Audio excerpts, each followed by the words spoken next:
Waalaikumsalam warahmatullahi wabarakatuh. Gimana? Oh, Coba Masya Allah itu. sebagai yang paham gitu, berikan tanggapan apa yang saya bicarakan itu keluar batas atau gimana kira-kira? Ya, saya kira itu bagus, Gus. Jadi reaksi dari panjenengan tuh luar biasa. Itu bisa dibilang serangan yang Masya Allah cukup mematikan itu. Jadi reaksi yang sangat elegan saya kira. Tadi yang disampaikan sama Yai yang barusan tuh banyak betulnya.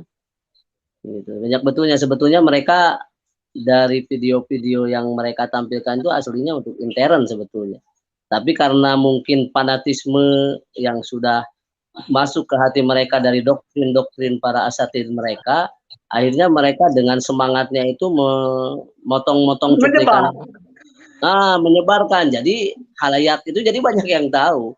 Inilah hikmahnya keberadaan mereka itu ya bisa menghadirkan semangat-semangat bagi para netizen, para orang-orang yang peduli terhadap ilmu itu akan terbuka untuk mencari ilmu. Iya juga ya. Saya baru tahu wacana itu. Artinya apa iya? Salafi Wahabi ini dakwah tertutup. Toh mereka dakwahnya di masjid kok, bukan di rumah. Kok tertutup? Maksudnya gimana tertutup itu? Jadi begini maksudnya. Untuk tema-tema yang sensitif, seperti yang tema pembahasan yang membid'ah-bid'ahkan yang tidak jelas kebid'ahannya itu, pasti itu di intern. Kalau di Safari dakwah terbuka, mereka tidak akan membahas itu. Hanya mungkin tanda kutip, kenakalan-kenakalan jamaah yang baru-baru ini, yang ilmunya terbatas, semangatnya gaspol, ilmunya nol, yang gitu, Gus. Itu selalu membuat narasi-narasi dan diksi judul-judul tayangan video yang diuploadkannya itu cukup menyedutkan.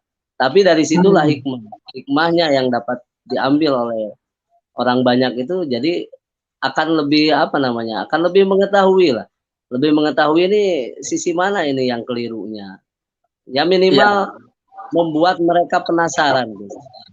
Dan ini luar biasa, ini sudah saya tebak bahwa konten yang ditayangkan di channel yang kemarin itu Lampu Musola itu sudah saya prediksi dengan sangat kuat ini akan tutup komentarnya akan diprivasi nanti. Jadi memang yang iya betul, dan cukup efektifnya begini, Gus. Ini untuk netizen juga semua yang memperhatikan. Ini banyak ini yang menyaksikan ini. Saya yakin ini banyak di antara orang-orang mereka itu yang memang ilmunya sangat terbatas, tapi doktrinnya sudah menjalar di pikirannya, dan ada juga yang baru masuk dan masih terbuka. Saya usulkan, ini luar biasa dengan adanya konten-konten yang seperti Lampu Musola itu, sebisa mungkin dari setiap orang yang peduli terhadap ilmu ya masuk kita ke komentarnya. Kalau mereka misalkan merendahkan siapapun termasuk dalam hal ini mungkin dengan narasi ke Gus Jaka, kalau kemarin kan si paling debat itu yang bilang saya sampai wah ini nggak akan lama ini nanti komentarnya. Jadi kemana-mana mereka akan membuat judulnya itu yang seolah-olah perasaan mereka tidak akan menjadi masalah, justru akan menjadi masalah besar ini. Padahal saya itu nggak punya buzzer ya. Mereka mungkin otomatis saja nyerbu itu. Saya tidak ada yang saya kenal yang komen-komen itu bukan buzzer. Tapi saya apresiasi yaitu waras namanya. Kamu diajak live nggak mau tapi berkuar-kuar terus. Jadi nggak masalah kamu kelompok mana, standar normal saja kamu nggak. Itu kan waras. Jadi maksudnya kita pakai payung yang diterima semua orang. Barat itu lawannya Timur. Kamu mau aliran apa ya Barat lawannya Timur. Nggak mungkin bisa berbeda. Walaupun tidak se ekstrim itu. Kamu berkuar-kuar diajak dialog nggak mau. Oh berarti kamu nggak jelas. Semua orang paham ke situ sehingga bahkan sampai saya baca itu. Saya tidak setuju dengan saya banyak tidak setuju dengan komennya Gus Jaka, tetapi dalam bagian ini kamu itu tidak jelas, menyalahkan orang, diberi kesempatan terbuka ngomong langsung, nggak mau, namanya itu. Iya. Padahal logika sederhananya kan kalau itu mereka yakin dengan kebenaran, mereka yakin dengan yang disampaikan oleh ustadznya itu adalah suatu kebenaran, pasti ustadznya akan mempertahankan kebenaran itu dengan cara apapun, sampai dengan diskusi sekalipun. Tapi kan masalahnya tidak akan. Jadi mereka sebetulnya begini, Gus. Kalau saya lihat itu memang mengukur, Gus. Kalau seandainya yang membuat konten reaksi terhadap mereka adalah orang yang seperti Endang Jaya Saputra, yang bacaannya seperti apa, mereka akan mudah melayani. Tapi kalau yang semisal orang yang bisa baca kitab seperti Panjenengan, seperti Sani Uye, seperti Mas Ali, seperti Gus Kang Saif, mereka akan mikir, Gus, karena akan dibuka pendapat-pendapatnya yang mana yang ada ada distorsi masalah, lah. Iya. Ada masalahnya itu, salah penafsirannya di mana. Dan itu akan luar biasa membuat mereka itu terus membuat mereka itu akan tanda kutip mungkin akan merasa ditelanjangi mungkin karena pendapatnya sebetulnya asing, dan pendapatnya asing ini kadang-kadang suka dianggap oleh mereka itu justru kamilah yang roji, mereka itu yang marju, sementara pendapat rojinya itu ya subjektif, pendapat diri. Waalaikumsalam Mama, ya siap Mas, siap ya. Terus nah jadi gini, selama ini saya sudah mau anggap netizen ini bukan dua warna lah, satu warna, sama-sama orang yang berpikir waras lah. Sehingga ketika saya membuat tantangan, tidak lagi mari kita buktikan akidah siapa yang benar, terlalu rumit. Mari kita buktikan manhaj siapa yang benar, terlalu rumit. Saya tarik kepada konsep yang hitam putih. Saya mengkritik Ustadz kamu dengan kitab ini, di mana fokus kepada memahami isi kitabnya saja. Kalau tidak terima, ayo naik. Itu kan saya paling suka seperti itu. Kita nggak rebut benar kalau di situ, tapi mengasah otak betul-betul. Kita akan memunculkan semua disiplin keilmuan. Kenapa bisa dibaca begitu? Kenapa alasannya? Terus kenapa pemahamannya bisa begini? Kalau mengklaim, kalau ini menurut ulama ini kola-kola, aduh, nggak gampang itu. Kamu menyampaikan satu redaksi, ditahridnya bagaimana, terus bagaimana pandangan ulamanya. Jadi saya nggak terlalu suka kalau berdebat tentang hal itu gitu. Tapi mari kita pakai standar yang diterima bersama. Anggap bagaimana Ustaz? Kalau misal gini, saya ada usulan. Misalnya ya, saya punya hujah imajiner yang membela mereka di satu amali, di satu sisi misalnya. Saya punya hujah imajiner, ini kan mungkin nanti akan menjadikan orang-orang, misalnya saya mau membela Ustaz Wahabi lah. Saya punya hujah imajiner, di mana mereka ini bisa dibenarkan. Kemudian saya kira nanti ini akan diterima oleh orang-orang yang mendukung. Oh ya itu alasannya. Tetapi langsung saya juga punya bantahan. Cuman saya setting dalam sebuah perdebatan. Ya debat settingan saja. Tetapi tetap bicara keilmuan. Itu kira-kira gimana? Menurut jenengan gitu. Itu bagus. Jadi tapi saya nggak mau mendobos mendatangi Wahabi itu. Enggak. Settingan. Ini kamu mewakili Wahabi, ini kamu mewakili Aswaja. Jadi kita tidak mau bicara menang kalah. Tetapi ini loh, sekeren ini mereka berhujah, tapi masih Aswaja itu tidak kalah, hujahnya masih ada. Tapi sama-sama berpikir keras. Sampai-sampai Salafi Wahabi mungkin saya pun tidak tahu kalau itu hujahnya. Misalnya gitu ya. Artinya kita itu ingin menyajikan ini menjadi satu dialog gitu. Dan saya kira itu akan lebih asik karena kita berpikirnya akan lebih benar-benar berpikir kalau sudah ini NU debat NU Wahabi sudah merasa membawa bendera kebenaran, yang satu merasa mau diserang, yang satu merasa mau ditelanjangi, ya sudah tertutup ya. Iya. Tapi bagus, Gus, kalau punya ide seperti itu bagus. Kayak tanda kutip mungkin membuat skenario diskusi lah gitu ya. Sebentar. Ini ada orang, Gus, Jaka ayo di-approve si Imam. Mana Imam? Lu naik aja, Gus. Nggak ada.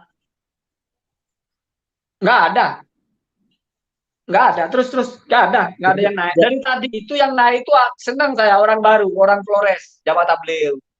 Jadi kan nyimak tadi ketika saya menjelaskan dengan dia. Iya. Jadi begini Gus, untuk gimana? Komunitas yang tanda kutip ya mungkin bermanhaj salaf ya, Bermanhaj salaf itu tipenya juga berbeda-beda. Untuk dari wilayah Sulawesi mungkin tidak sedikit yang masuknya ke komunitas manhaj salaf versi Wahdah Islamiyah.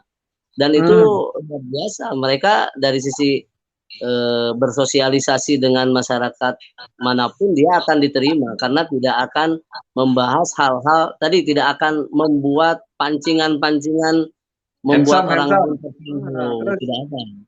Insya Allah tidak ada. Makanya tadi yang dari Kendari itu jamaah tablik bisa komunikasi dengan orang-orang yang tanda kutip mungkin salafi, itu salafinya yang diterima di masyarakat.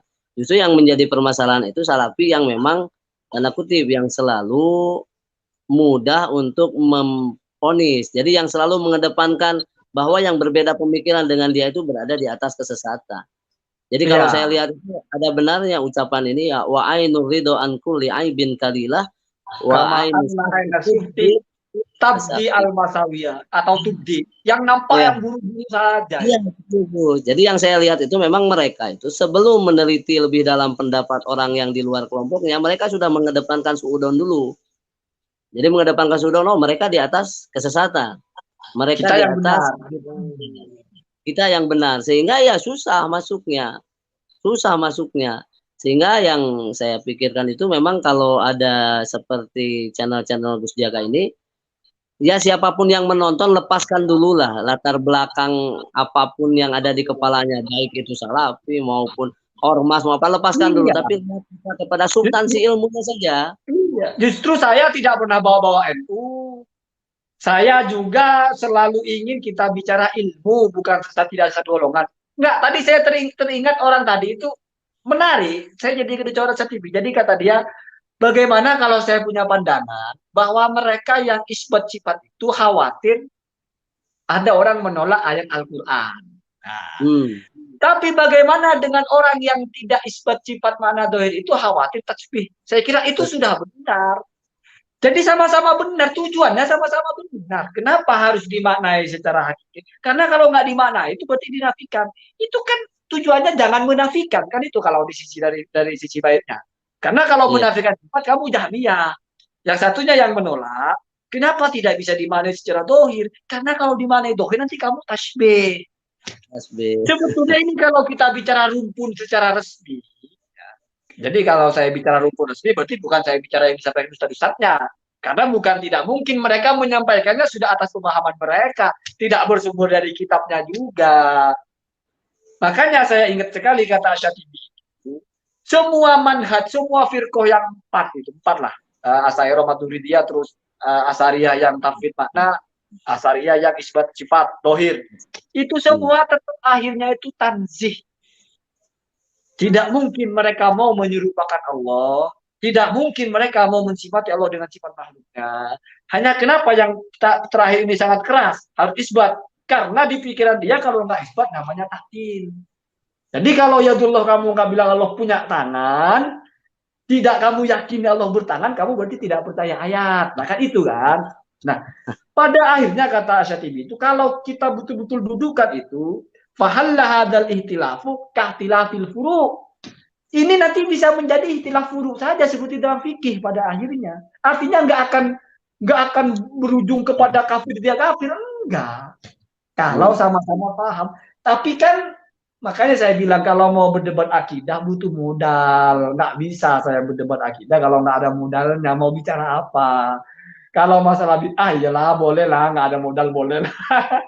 Karena kan ya kejar-kejaran kata-kata lah gitu. Iya. Dan yang saya pernah dengar dulu itu, kalau ketika membahas itu memang sebetulnya yang saya lihat dan saya dengar dari para pengajarnya itu tidak sekeras Dr. Ali Musri, tidak begitu kalau yang saya dengar. Sekalipun memang mungkin mereka khawatir rasa takut yang berlebihan kalau seandainya mereka mungkin mentakwil itu takut punya konsekuensi seolah-olah nanti nanti menghilangkan salah satu sifat begitu.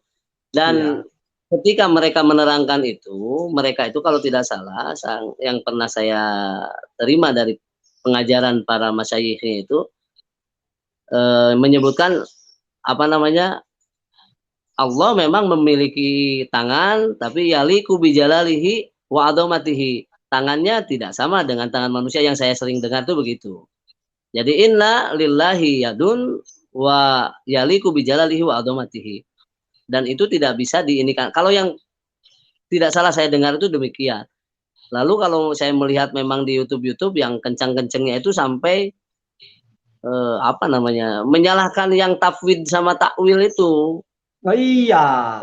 Enggak, saya yang paling ngeri 2 kali. Yang pertama ketika ada ustadz menyalahkan takwil dan tafwid itu, dia memaksa sekali.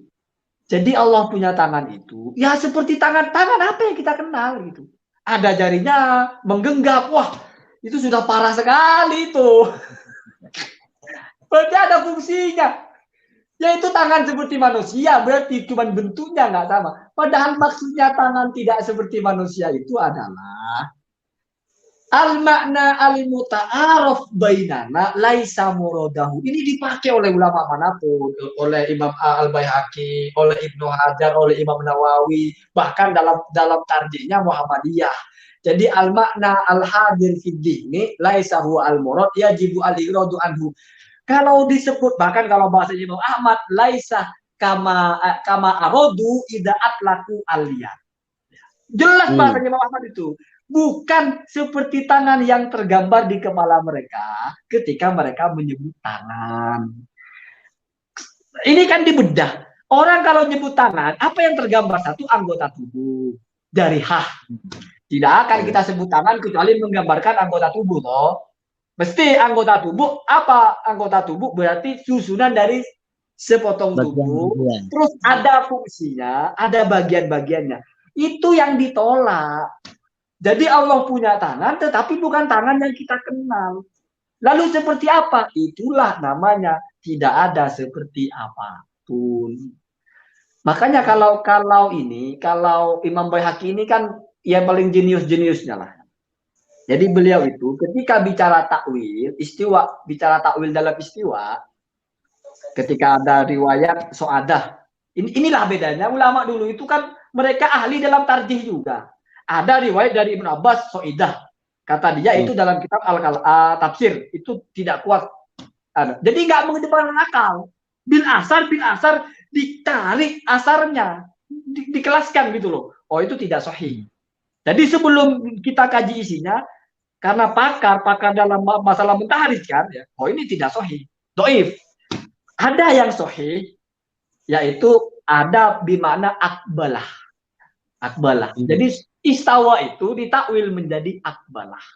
Tetapi di satu sisi juga, ya, jadi kalau Imam Baihaqi itu, kalau memaknai istawa itu, kalau mau ikut Abu Hasan al-Asy'ari, istawa ini enak sekali memaknai Abu Hasan itu. Istawa itu fi'lun lillahi fil arsi. Atau lillahi fi'lun. Sammahu istiwa'ah. Atau al-istiwa'ah. Fil arsi. Kama anna lahu fi'lan. Karizki fil insani. Jadi istawa ini sama dengan rozakoh. Sama dengan ahya, sama dengan kholakoh, sama dengan ja'alah. Jadi perbuatan Allah berkaitan dengan aras. Kalau misalnya perbuatan Allah berupa rozakoh berkaitan dengan maman, kan kita tahu. Rozakallahu maman fulusan. Allah memberikan rezeki kepada maman uang. Memberi rezekinya kan fi'lullah. Kata Abu Hasan, istiwanya juga begitu. Jadi fil arsi tidak berkaitan dengan di tempat, tapi ars sebagai objeknya. Objek pekerjaan Allah atau fi'lullah berupa istawa. Enak kalau begitu. Tetapi lalu apa maknanya? Ya nggak apa-apa, nggak tahu. Tafwid makna. Tetapi itu sudah dijelaskan. Berarti maksudnya kepada sifatul fi'li. Makanya karena ini sifatul fi'li, Al-Baihaqi masih ada yang ikut takwilnya. Tapi kalau sifatul dzat, tidak pernah Al-Baihaqi itu mentakwil. Tafwid yadun ya. Terus rijlun itu kan dianggap ainun wajhun itu kan dianggap sifatul dzat ya. Jadi tidak berani mentakwil sama sekali. Tidak berani mentakwil ya. Tapi kalau istawa ini hujahnya sederhana. Ini cerdasnya bahasa ya. Kenapa Abu Hasan memaknai itu sebagai fi'lun? Karena menggunakan kata summah, kata dia. Summah itu litarohi, ada jenjang. Kalau jenjang berarti pekerjaan dong. Sederhana itu. Jadi ulama Muhammadiyah itu sesederhana itu. Dia bedah dari bahasanya, bedah dari bagaimana. Kenapa harus begini? Karena faktanya ini saya baca di Ibnu Jamaah. Ketika Ibnu Jamaah ini kan pejuang takwil. Tapi ditolak. Bahkan saya ingat sekali ucapannya Ibnu Jamaah itu.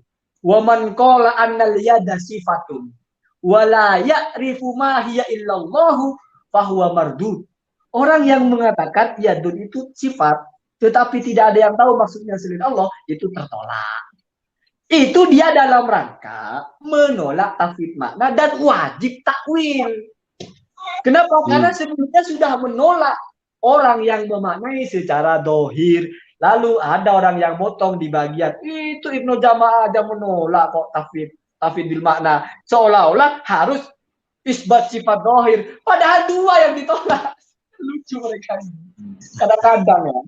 Nah, terus gini, kata Ibnu Jamaah itu, kenapa tidak dibahas dulu di zaman sahabat itu? Kenapa nggak ada yang bertanya ya dulu? Karena kata dia, ini kan pejuang takwil. Sahabat itu cerdas gitu. Mereka sudah yakin walillahil masalul a'la. Laisa kamitslihi syai'un. Allah tidak tergambar.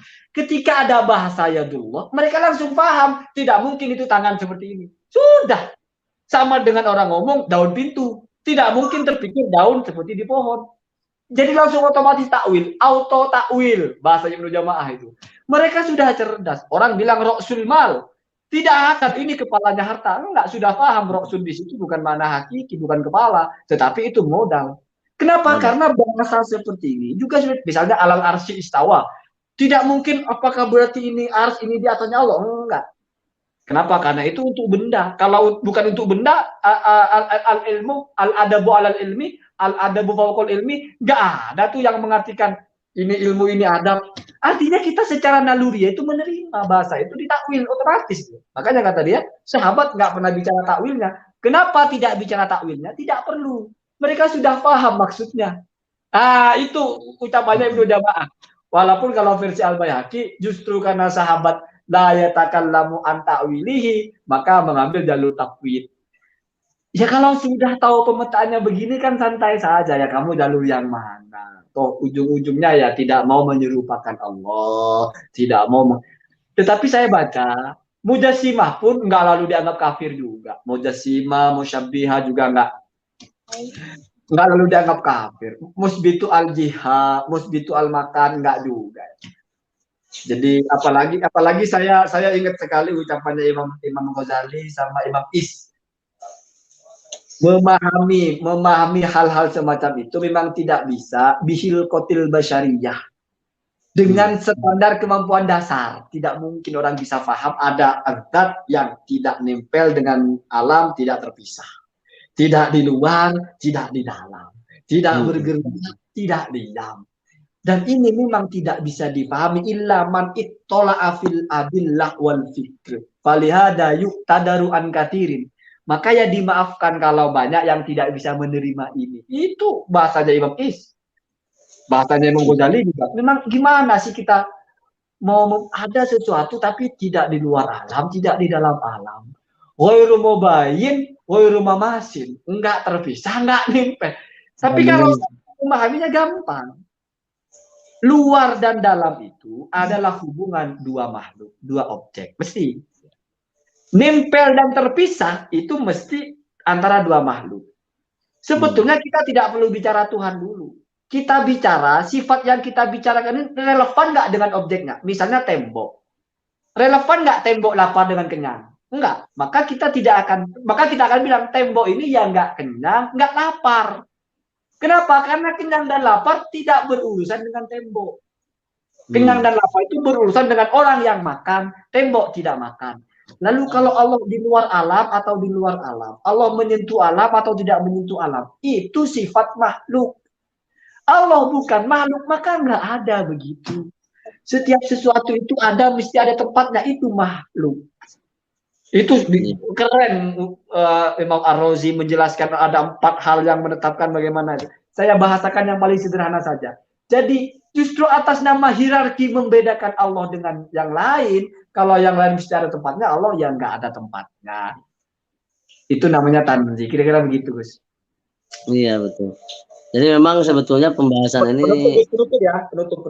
Silakan. jadi, ya pembahasan ini memang pembahasan sebetulnya pembahasan yang cukup mendalam, tapi ini mungkin sebetulnya menjadi apa namanya, bisa dikatakan tantangan lah buat asatid mereka, buat asatid kelompok sebelah ini yang salafi ini untuk lebih menggali lagi dan untuk menyampaikan apa adanya yang mereka pahami. Dan audien itu punya hak untuk menentukan yang mana yang paling apa namanya, paling autentik dari segi penukilan sumber berita itu. Jadi kalau penukilan sumber beritanya memang sudah ratusan tahun ke belakang dibahas, ya mungkin mereka yang baru belajar akan memahami, oh ini yang benar, atau ini yang minimal bisa dipertanggungjawabkan secara adilahnya. Sementara pendapat-pendapat yang hanya beranalogi, hanya banyak, ya mungkin pendapatnya sangat terbatas dan kitabnya juga terbatas, maka audien itu sendiri akan menilai nanti, oh ini mungkin dari segi akurasi data adilahnya itu terbatas juga. Jadi ini memang channel Gus Jaka ini luar biasa, channel yang bersifat edukatif ya, edukatif buat seluruh netizen ini. Mudah-mudahan terus Gus Jaka panjang umurnya, Gus Jaka bisa menyampaikan setiap orang, dan mudah-mudahan di antara mereka juga tidak hanya netizennya saja, asatidnya juga banyak yang berubah lah, mudah-mudahan kita harapkan. Dan perubahannya itu mudah-mudahan bisa kita saksikan melalui klarifikasi. Ya. Saya ada pertanyaan. Memangnya tokoh Wahabi di Indonesia itu yang paling top siapa? Yang paling tinggi siapa? Saya kira tergantung komunitasnya, Gus. Kalau komunitas secara nasional, Ustadz Firanda, oke lah ya. Beda-beda. Siapa? Kalau dulu ada ini, Gus, Dr. Arifin Badri itu sedikit terbuka. Enggak, yang sekarang aktif itu siapa? Yang sekarang aktif paling yang diindikannya Dr. Firanda. Terus Firanda, Dr. Khalid Basalama, Dr. Ali Musri, Ustadz Yazid Jawas, Dr. siapa itu? Abdul Hakim Abdad. Kadarisman. Terus ada yang sepuh itu yang keras sekali itu Abdul Hakim Abdad. Ya, Abdad. Ini berapa orang? 4 orang atau 10 orang? Mereka datang membawa pembaharuan, menyalahkan. Di mana yang disalahkan? Di Jawa Barat ada siapa ulamanya yang paling sepuh? Ini pendekatan logis saja. Di Jawa Tengah siapa ulamanya yang paling sepuh? Di Sumatera siapa ulamanya yang paling sepuh? Yang jalur keislamannya itu loh. Masa iya mereka selama ini salah semua, terus datang 10 orang ini? Iya, ini logis loh. Karena saya bicara begini, kamu juga tidak tahu mana yang benar. Kan begitu logis kita kan. Tidak bisa mengukur gitu. Sama dengan kalau mau pakai akal-akalan, kita sudah tahu apa sih 5 merek handphone terbaik, Samsung, misalnya iPhone lah, Nokia lah. Tiba-tiba ada 2 toko mengatakan ini handphone terbaik. Itu semuanya salah handphone. Jadi saya mau ajak kita waras dulu. Masa iya sih gitu loh. Itu loh pesantren di mana-mana sudah ratusan tahun begitu, sudah kiprahnya sudah bahkan kalau ditarik ke internasional ya Mesir, Maroko. Masa cuma Arab sih yang benar? Kan sesederhana itu loh. Iya, benar. Jadi itu memang konfirmasi dari mereka itu jarang. Jadi mereka itu hanya tadi mengedepankan yang berbeda itu pasti keliru. Yang keliru harus diluruskan. Maka mereka berusaha untuk menyampaikan, menyebarkan hal-hal yang dianggap keliru oleh mereka. Ya akhirnya seperti ini. Akhirnya membuat masyarakat yang cerdas-cerdas itu mungkin terasa terusik. Dan akhirnya menyampaikan argumentasi keilmuannya. Dan mereka punya hukum kausalitas ya, sebab akibat.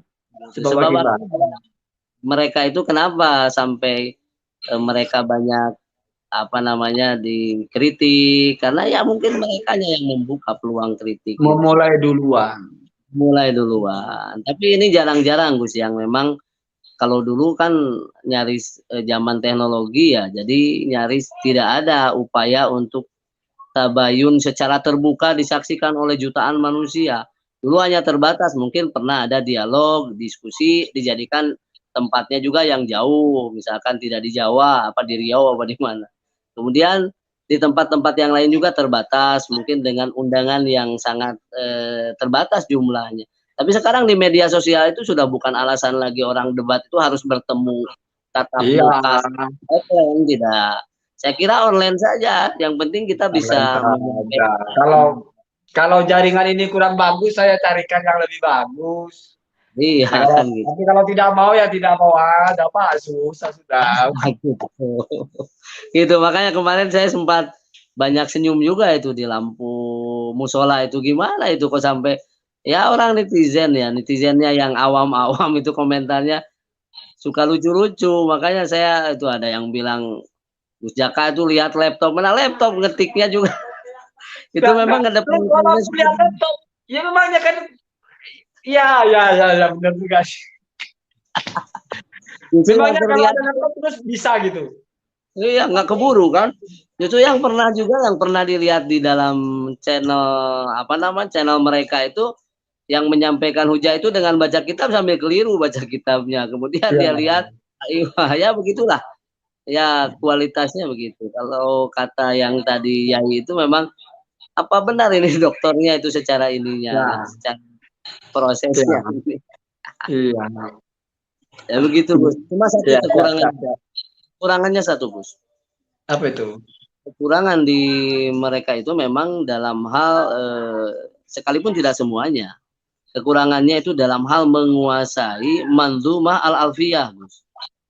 Jadi mereka hanya diajarkan dari syarahnya saja, kemudian secara sepintas tidak mendalam, sehingga berbedalah dengan ulama-ulama klasik itu yang sampai memahami alfiyah itu dari mandumahnya sejak kecil. Qala Muhammadun huwa ibnu Maliki sampai selesai itu luar biasa. Tapi kalau di tempat yang lain, di tempat komunitas mereka, termasuk saya yang pernah belajar dulu, langsung ke syarahnya saja. Jadi gitu ya. Tidak salah. Gus pernah menyampaikan kepada yang naik dulu di live Gus itu, kenapa tidak Anda bantah padahal Anda sudah khatam alfiyah kan gitu. Kalau orang khatam alfiyah itu akan bisa menilai kedalaman berpikir orang lain kan begitu. Jadi kekurangannya itu memang di antara ini tuh kenapa banyak yang salah baca sekalipun ya di antara mereka ada yang sabu lisan juga. Kalau satu kali, dua kali sabu lisan bisa. Tapi kalau secara berulang kesalahan kekeliruannya kadang kita juga akan tersenyum. Ini kok sampai nggak paham kok bab ininya. Jadi hanya mereka mampu hanya bukan sabkul lisan, sabkul ilmi. Dan ya mungkin mereka mungkin netizennya terlalu percaya diri karena masayihnya dari Timur Tengah, dia bisa bahasa Arab dengan fasih. Ya jangankan mereka, Abu Jahal juga jago kalau ngobrolnya bahasa Arab. Tapi kalau kaidah kan ya enggak. Kan sudah saya bilang beda ngomong bahasa Arab dengan baca kitab ulama jauh sekali jauh. Kita saja itu kita mau menulis saja kan nggak mungkin dengan bahasa sehari-hari. Mesti kita cari bahasa yang lebih berseni. Apalagi ulama. Makanya saya bilang kita baca fatwa ulama, fatwa di internet itu gampang sekali. Satu saja kunci saya kasih tahu. Kitab klasik itu tidak ada paragrafnya. Bayangkan, tidak ada kitab klasik itu ada paragraf. Nyambung semua. Luar biasa. Luar biasa. Jadi mereka itu selalu mentautkan satu hal dengan satu hal terus begitu. Dan memang selalu mencari bahasa yang sulit karena menjadi kebanggaan bagi mereka. Bahkan sampai sesumbarnya itu yang menulis demo-demo itu tidak akan ada yang bisa meringkas ini. Jadi memang seringkas mungkin jadi semacam kompetensi. Semakin ringkas bikin kitab, semakin keren. Itu gaya-gayanya ulama dulu. Tanda kecerdasannya luar biasa itu. Iya kan sudah prinsipnya. Makanya takdim kepada al-ijazu lidaki. Ya. Iya, Ya, betul. sama dengan misal lah, wa ma'a ajza'ahu. Ajza'ah ini kenapa sih dia tidak bilang yasihu? Kenapa Aujabat. bilang ajza'ah? Kenapa tidak bilang wahada wajib? Hmm. Wahada la yadul. Apa sih maksudnya? Itu kalau kita agak sebatas tahu ya, oh ya ini berarti tidak batal. Padahal ngerti, kalau kita ngerti mesti ya. Makanya ada Imam Asy'aroni ini dulunya sebelum jadi ahli tasawuf, itu ahli ilmu luar biasa. Dia ikut standarnya menghafal 50 matan, ya, matan-matan dari yang paling kecil dia hafal. Sampai dia mengatakan, sampai ada zauq membedakan karakter ulama itu dari cara pemilihan kata. Jadi Hmm. kalau Hajar menggunakan la yadudu atau lam yujizihu itu apa? Itu jelas di situ ya. Sampai begitu ulama bicara kitab, orang membahas kitab sedetail itu. Maka standar saya paling rendah saja. Kamu bisa baca kitab. Kalau ketika membaca kitab, misalnya ada 2, 3, 4 baris terdiri dari 20 kalimat, kamu tahu semua posisinya itu sebagai apa. Kalau tidak tahu posisinya satu saja akan berantakan memaknainya. Kecuali kamu baca dulu terjemahannya, sudah menangkap pemahaman, terus baca, itu pasti akan banyak. Kok nggak sama? Kan ya lompat-lompat bacanya. Ini dulu lah, karena pemahamannya sudah ada dulu. Itu Iya, dari Pak Zul, mungkin begitu. Jadi dia sudah punya pemahaman dulu. Sehingga ketika ngebaca itu nggak sinkron. Kenapa? Karena kan kita, misalnya, kenapa ini dikhususkan? Ini adalah pertanyaan, kenapa masalah ini dikhususkan? Oh, berarti di situ ada tulisan khusus. Oh, berarti pastinya khusus. Karena dikhususkan. Itu kan insting kita memahami. Kita membangun pemahaman dari bacaan. Tidak iya. bisa. Tidak akan bisa kalau kita tidak belajar. Kira-kira begitu ya. Sudah Iya, mau 2 betul. jam, Gus ya. Terima kasih. Satu lagi, Ada Gus. 3 tamu malam ini. Satu Siap, lagi siap, gini, siap, Gus. siap. Satu lagi nih.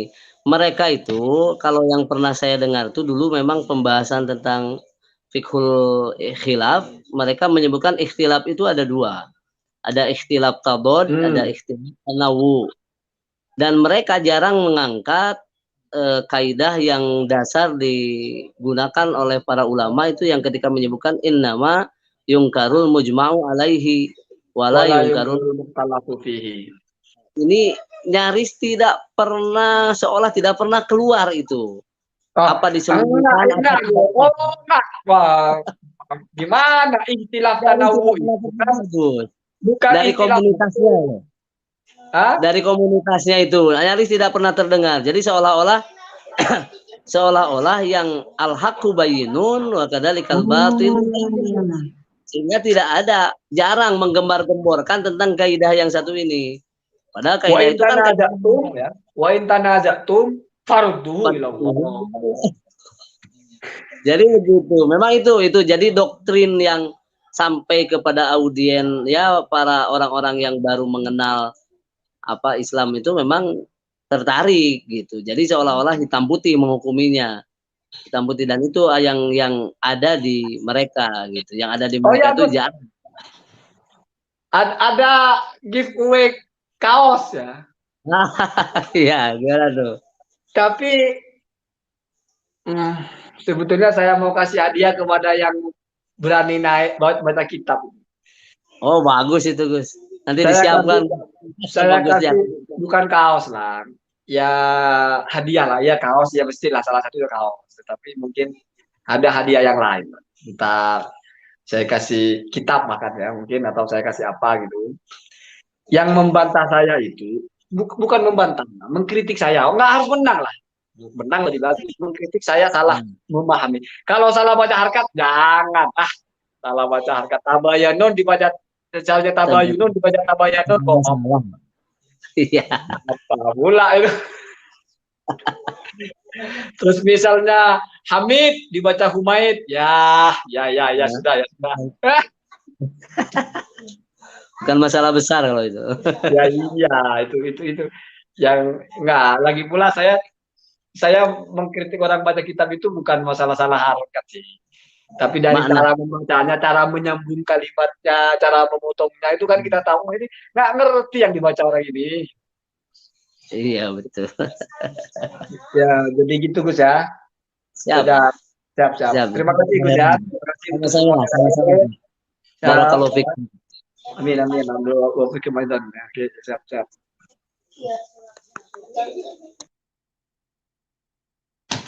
Ini sudah 2 jam ya. Allahumma hadina hada sabil. Pada akhirnya itu kita itu manusia bertanggung jawab dengan apapun. Saya bertanggung jawab dari setiap huruf yang saya ucapkan. Kamu bertanggung jawab dengan setiap huruf yang kamu tulis. Al-kalamu lana wa alaina. Ucapan itu bisa berbuat baik untuk kita, bisa bercelaka untuk kita. Selama kita faham standar ini, faham mayyamal su'an yujzabihi, faham apa itu misqala dzarratin ya, khairon yarah wa mayyamal misqala dzarratin khairon yarah. Sebaliknya misqala dzarratin syarran yarah. Lakukan ya. Silahkan kamu perbuat apapun.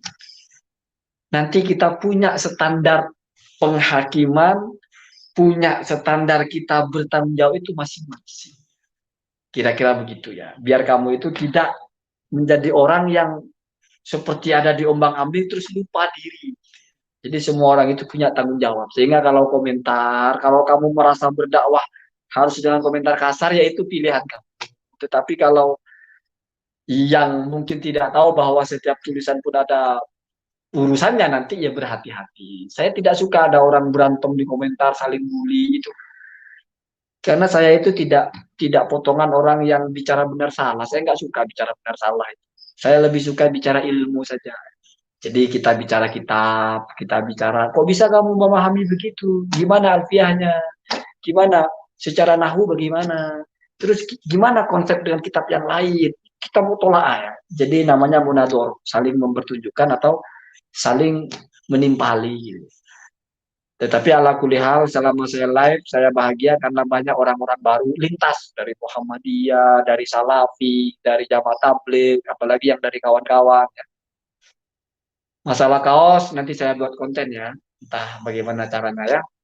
Ala kulihal, terima kasih untuk semuanya. Semoga Allah jadikan kita orang-orang yang tuntung. Apa-apa yang salah Allah ampunkan, apa-apa yang benar Allah lipat gandakan. Bukan hanya untuk kita, untuk orang tua kita, baik yang masih hidup, yang sudah meninggal, untuk kekasih kita, untuk istri anak kita, untuk keluarga terdekat kita, tetangga kita, kawan-kawan kita, semua orang-orang yang baik sama kita, semua siapapun yang kita kenal.